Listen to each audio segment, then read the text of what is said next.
انا لسه مخطوبه، وانا دلوقتي بقالي معاه 4 سنين، وخطيبي بطل يحبني عشان ما بسمعش كلامه، وعنيده جدا، وهو شايف ان ده عدم احترام وتقدير ليه، وعايز يبعد. بس انا بحبه جدا ومش قادره ابعد عنه نهائي. اعمل ايه عشان اخليه يرجع يحبني تاني؟ انا من ساعه ما عرفته هو بصراحه بيعمل لي كل اللي انا نفسي فيه وبيحاول يساعدني، لكن المشكله العند هي اللي دايما بتبوظ كل حاجه.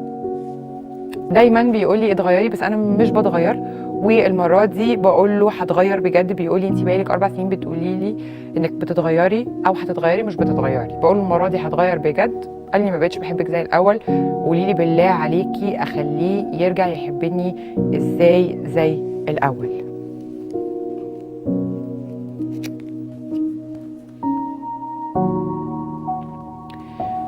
طيب انا لو مكانك هبقى مستوعبه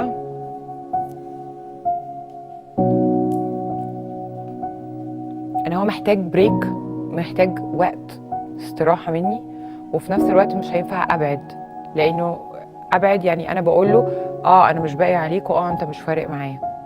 بس في التوقيت ده مش الرجاله، البني ادمين عامه، اللي زي ما بيقولوا بالانجليزي they give up، او برفع ايدي بقى من العلاقه، او بقول ان مفيش فايده او بتاع. لما بوصل للنقطه دي ببقى سادة وداني وسادة دماغي وسادة عينيا. انا لا عايزه اسمع ولا عايزه افكر ولا عايزه اشوف، انا قرفت. فانا لو احنا عملنا مجهود دلوقتي جبار احتمال يقلب بالعكس.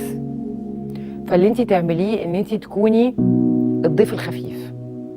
الفتره اللي جايه دي فتره اسبوع، فتره 10 ايام، مش اكتر من كده، عشان ما يفهمش ان انت لا بتتنكي ولا بايعه ولا بتاع ولا مش عارفه ايه. صباح الخير، انت كويس؟ انا بطمن عليك. بالليل خالص طمني هاو واز يور داي، او يومك كان عامل ازاي، اكلت شربت تمام، تصبح على خير. تاني يوم بتتكلمي مكالمه الساعه 4 او 5 الظهر، ازيك عامل ايه، واحتمال ما يردش وما تقفليش لانه حقه. تقعدي كده 10 ايام بالمنهج ده، الضيف الحاضر الغائب.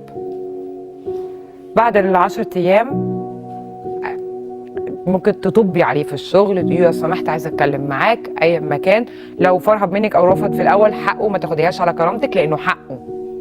وبعدين حضرتك تبتدي تقعدي تتكلمي معاه زي ما بيقولوا 1 تو 1، واحد لواحد كده، وتقولي له انا اتعلمت. ودي هتكون اخر فرصه ما بيننا.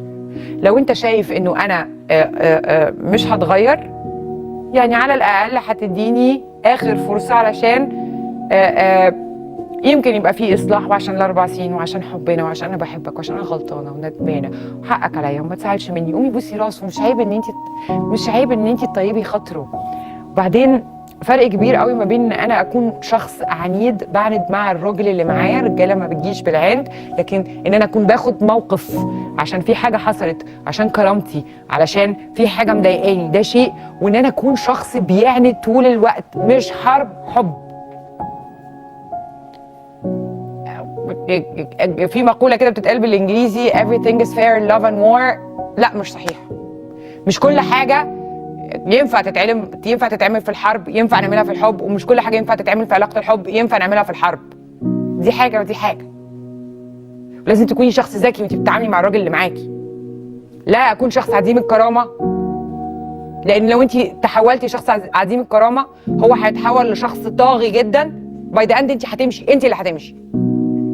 ولو العكس صحيح هو اللي هيمشي، لان مفيش راجل بيمشي بالعند، ومفيش راجل بيمشي تقول لك اديله فوق مش عارفه ايه. مفيش. الراجل الحقيقي المحترم، الطريقه دي مش هتنفع معاه. لكن الراجل بقى النرجسي اللي عنده مشاكل في دماغه، ابن ماما اللي عنده بقى في نوعيات، زي احنا عندنا برضو الستات نفس الشيء. هنا بقى يحصل ايه؟ تعملي بقى معاه بقى خبط بقى دماغك في الحيط بقى، مش فارق. لكن ده راجل محترم، والراجل المحترم يتقدر. alright؟